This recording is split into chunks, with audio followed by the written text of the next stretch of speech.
ఏర్పాటు చేయబడిందంటే యెహోషువ గారు చనిపోయిన తర్వాత మొత్తము ఇశ్రాయేల్ జనాంగం నెక్స్ట్ జనరేషన్ వచ్చింది కదా, వినాలి. నెక్స్ట్ జనరేషన్ కి యేసయ్య యెహోవా తండ్రి అంటే ఎవరో తెలియదు, అవునా? తెలియకపోబట్టి వీళ్ళేం చేశారు, అన్యులతో సహవాసం చేస్తూ అన్యులతో కలిసిపోయి వాళ్ళు బలులు అర్పించుకుంటా విగ్రహారాధన చేసుకుంటుండడం బట్టి వాళ్ళు ఏమవుతున్నారు, ఇశ్రాయేల్ జనాంగం అంటే పట్టణమైన రాజులకు అప్పగింపబడుతున్నారు, అవునా? రాజులకు అప్పగింపబడుతున్న వారు ఏం చేస్తున్నారు, మొరపెడుతున్నారు. దేనికి మొరపెడుతున్నారు? యెహోవా తండ్రికి మొరపెడుతున్నారు. ఎలాగా కాపాడాలని ప్రార్థన చేస్తున్నారు. ఒక రాజు అయిపోయారు, ఒక రాజు మళ్ళీ వచ్చి కాపాడుతున్నారు. ఇశ్రాయేల్ జనాంగం యుద్ధం చేస్తున్నారు, అన్ని చేస్తున్నారు, అవునా? యుద్ధం చేసినప్పుడు ఫస్ట్ అదేను బెజోకి రాజుకి ఏం జరిగింది, సేమ్ అది ఒకటి జరిగింది. ఇన్స్టెంట్ ఇది ఒకటి జరిగిందా, ఇది మైండ్ లో పెట్టు. ఇది జరిగిన తర్వాత మళ్ళీ సెకండ్ న్యాయాధిపతి, తర్వాత థర్డ్ న్యాయాధిపతి, ఫోర్త్ న్యాయాధిపతి వచ్చేసి మనకి ఎవరున్నారు, దెబోరా గారు ఉన్నారు. దెబోరా గారు స్త్రీ అనమాట, మొదటి స్త్రీగా ప్రవక్తగా తను ఏం చేస్తున్నారు, యుద్ధం చేయాలి కదా. ఇప్పుడు నేను యుద్ధం చేయమన్నారు అనుకో, నేను చేస్తానా, నాకు వచ్చా రాదు కదా. కానీ జ్ఞానం ఎవరిచ్చారు, దెబోరా గారికి ఎవరిచ్చారు, జ్ఞానము ఇచ్చారు. ఆమె ఎవరితో కలిసారు, ఆవిడ బారాకుతో కలిసారు. ఎవరితో కలిసారు, బారాకుతో కలిసి తను ఏం చేశారంటే మనం కలిసి ఇద్దరం కలిసి ఎవరి మీద యుద్ధంకి వెళ్ళారు. వీళ్ళు క్వశ్చన్ అడిగాను కదా, ఎవరి మీద వెళ్ళారు, సిసేరాకి వెళ్ళారు. ఎవరికి వెళ్ళారు, సిసేరా. కానాను రాజు అధిపతి సైన్యాధిపతి ఎవరు నాన్న, సిసేరా మీదకి వెళ్ళాలి, యుద్ధానికి వెళ్ళాలి, అవునా? దీనికి ఎవరిచ్చారు, జ్ఞానం ఎవరిచ్చారు, యుద్ధం చేయడానికి ఎవరిచ్చారు. అప్పుడు ఏం చేశారంటే దెబోరా గారు ప్రార్థన చేస్తే యెహోవా తండ్రి గారి ప్రార్థన ఏమని చెప్తారంటే, నేను ఒక స్త్రీకి అప్పగిస్తాను. ఎవరికి అప్పగిస్తాను, ఒక స్త్రీకి అప్పగిస్తాను. యుద్ధం జరుగుతుంది. యుద్ధం జరుగుతున్న టైంలో వినాలి, యుద్ధం జరుగుతున్న టైంలో సిసేరా గారు పారిపోతారు. సిసేరా గారు పారిపోయి గుడారంలోకి దాక్కుంటారు. యాబేలు గుడారంలో పిలుచుకుని తనని లోపల దాచినట్టుగా యాక్టింగ్ చేసి తను లోపల పెడతారు. లోపల పెట్టి తను గాఢ నిద్రపోతున్నప్పుడు ఏం జరుగుతుందంటే, మేకు పెట్టి తలకు చుట్టి పెట్టి కొట్టేస్తారు. అక్కడ చనిపోయారు. అయిపోయిందా? ఇది గుర్తుందా? 2 విషయాలు చెప్పండి ఇప్పుడు, ఓకేనా? ఇది అయిపోయిన తర్వాత మనకి సిసేరా గారు ఒకసారి బైబిల్ తీయన్నానా 5వ అధ్యాయంలో, న్యాయాధిపతి 5వ అధ్యాయంలో మొత్తము దేవుడు చేసిన కార్యాన్ని బట్టి దెబోరా గారు బారాక్ గారు మొత్తం ఒక కీర్తన పాడతారు. మొత్తం అంతా 5వ అధ్యాయం కూడా మొత్తం కూడా ఆయన పాడిన కీర్తన. మొత్తం ఏం జరిగింది, దేవుడు ఏం చేశాడు, ఆ యుద్ధం ఎలా ఏర్పాటు చేసుకున్నా, నీకు నేను అప్పగిస్తాను, నువ్వు భయపడదు అని చెప్పేసి, ఓకేనా? అర్థమైందా? ఇప్పుడు ఏం చేస్తారు, అర్థమైందా?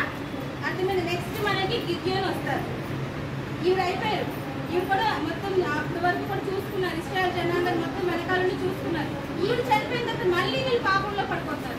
ఎవరు వాళ్ళు, ఇశ్రాయేల్ జనాంగం మళ్ళీ పాపంలో పడిపోతున్నారు. వాళ్ళు మిద్యానీయులకు అప్పగింపబడతారు. ఎవరికి అప్పగింపబడుతున్నారు, వాళ్ళు మిద్యానీయులు. చూడండి మీరు ఒకసారి 6వ అధ్యాయం చూడండి. 6వ అధ్యాయం ఒకసారి చదువుతారా? ఒకసారి చదువు, బయట గట్టిగా చదవాలి. ఒకటి చదువురా. ఇశ్రాయేలు యెహోవా దృష్టికి దోషులైనందున యెహోవా 7 ఏళ్ళు వారిని మిద్యానీయులకు, ఎన్ని సంవత్సరాలు, 7 ఏళ్ళు. మళ్ళీ పాపం చేశారు కదా, అవునా? మళ్ళీ వీళ్ళు విగ్రహారాధనకు వెళ్ళిపోయారు, అవునా? ఎన్ని సంవత్సరాలు, మిద్యానీయులకు ఎన్ని సంవత్సరాలు,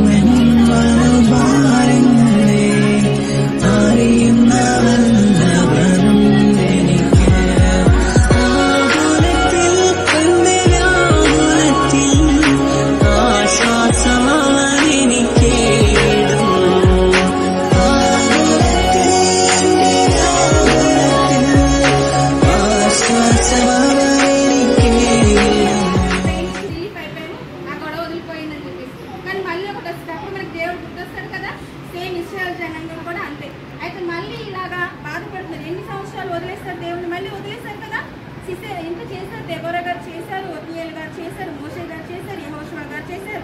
అయినా సరే మర్చిపోయారు కదా. అప్పుడు ఎవరిని ఏర్పాటు చేసుకున్నారు తెలుసా, దేవుడు గిద్యోని ఏర్పాటు చేసుకున్నారు. అవునా? ఎవరిని నాన్న ఎవరిని ఏర్పాటు చేసుకున్నారు, గిద్యోని. వినపడుతుందా? నెక్స్ట్ డెబోరా గారి తర్వాత ఎవరు వచ్చారు న్యాయాధిపతిగా? గిద్యోను మనం చెప్పుకున్నామా BPS లో. ఎలాంటి వాడు? పిరిగివాడు. ఎలాంటి వాడు నాన్న? పిరిగివాడు. అందులో చిన్నవాడు. తను ఏం చేసేవాడు అంటే గోధుమలు పంట కోత తెలుసా, కోసుకోవడం తెలుసా మీకు? ఆ పని చేస్తూ ఉండేవాడు. అయితే దేవుడు ఏం చేశారంటే దూతను పంపించి తనని పిలుస్తారు. ఏమని పిలుస్తారు? పరాక్రము గల వాయిస్ కి తెలీదా? ఏమని పిలుస్తారు? వాయిస్ కి తెలీదా? సౌండ్ లేదు ఇక్కడ. ఎవరిని పిలిచారు? నిన్న ఎవరిని పిలిచారా? ఆనంద్ పిలిచారా? సంపత్ని పిలిచారా? రక్షకుని పిలిచారా? ఎవరిని పిలిచారు? దేవుడు. గిద్యోనప్పుడు ఏమన్నాడు? నేను బలాఢ్యున్నా, నేను గొప్పవాడినా. డౌట్ వచ్చింది అప్పటికి. ఏనానా నన్ను పిలిస్తే నిజంగా నన్ను దేవుడు పిలిచారా లేదా అని డౌట్ వచ్చింది. ఒకసారి ఇదే 6వ అధ్యాయంలో చూడండి. 6వ అధ్యాయంలో 16లో చూడండి ఒకసారి. నేను నీకు తోడైందును యెహోవా అయిననేమి నేను నీకు తోడైందును కనుక ఒకే మనుషుని హతము చేసినట్లు నీవు మిద్యాని ఎవరినైనా పెద్ద సైన్యాన్ని ఒక్క మనిషిని చంపినట్టుగా నువ్వు చంపుతావు. అవునా? పెద్ద సైన్యాన్ని ఒక్క మనిషిని చంపినట్టుగా ఎవరు చంపుతారా? ఎవరి సహాయం ఉండి చేయగలం మనం అది? మరి నువ్వేం చేస్తున్నావు అక్కడ? వీళ్ళు ఎవరి సహాయం కావాలి మనకి? అవునా? ఇప్పుడు గిద్యోనికి ఎవరు సహాయం చేస్తానంటున్నారు? ఏసే సహాయం చేస్తానంటారా లేదా? యెహోవా తండ్రి గారైనా ఏసే అన్నా ఒక్కడే. అర్థమవుతుందా? వినాలి నాన్న, టీవీలో. ఓకే, ఇక్కడ సూచన అడుగుతున్నారు. గిద్యోని ఏం చేస్తున్నారు? టెస్ట్ చేస్తారు దేవుణ్ణి. తోమాలాగా. తోమా ఎలా టెస్ట్ చేశారు? చేతిలో నేను వేలు పెట్టి టెస్ట్ చేస్తాను. అక్కడ ఇక్కడ కొట్టి వేస్తే అక్కడ ఉంది కదా, గాయం ఉంది కదా, ఈ గాయంలో టెస్ట్ చేస్తాను అన్నారు కదా తోమా. సేమ్ గిద్యోని కూడా టెస్ట్ చేస్తున్నారు దేవుని. నిజంగా నన్ను దేవుడు తీసుకున్నాడా అని సూచన చూపించమని అడుగుతారు. ఏంటన్నా సూచన చూపించండి నాకు అని చెప్పేసి అన్నప్పుడు ఒకసారి చదవండి. ఒకసారి ఎక్కడ చదువుతారంటే మీరు 19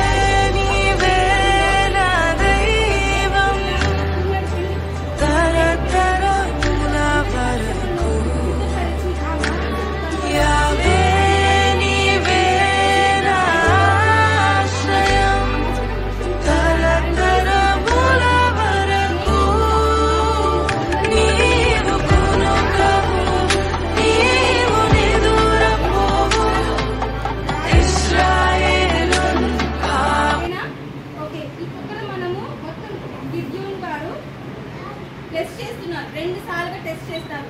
అయితే ఇక్కడ గిద్యోను ఏం చేశారు, యుద్ధము మిద్యానీయులతో ఎలాగ వాళ్ళని గెలిచారనేది మనం నెక్స్ట్ వీక్ చెప్పుకుందాం. ఓకేనా?